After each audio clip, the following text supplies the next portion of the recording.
un suono morbido e dolce con bacchette di gomma.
Due parole devo spendere.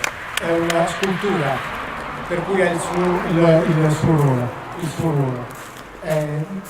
Ci sono sculture sonore.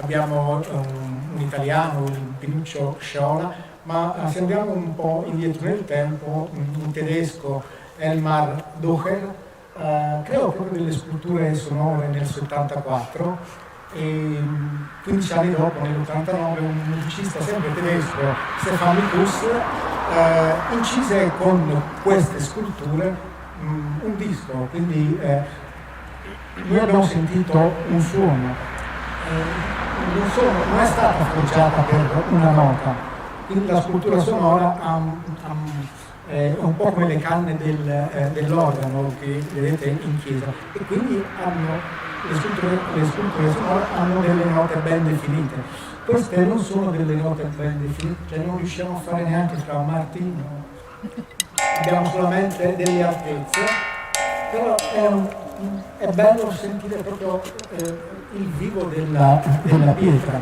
E tra l'altro è stato non la prima percussione che l'uomo ha suonato, ma la seconda. Battendo le pietre, la prima percussione che l'uomo ha suonato è stato il proprio corpo, la seconda percussione è stata la pietra, poi iniziò con gli alberi e i tamburi vari.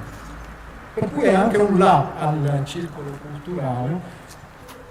Non so se un domani, l'anno prossimo, qualcuno, facciamo una scultura sonora e suoneremo una melodia, vi faremo ascoltare qualcosa di più. Grazie. Grazie.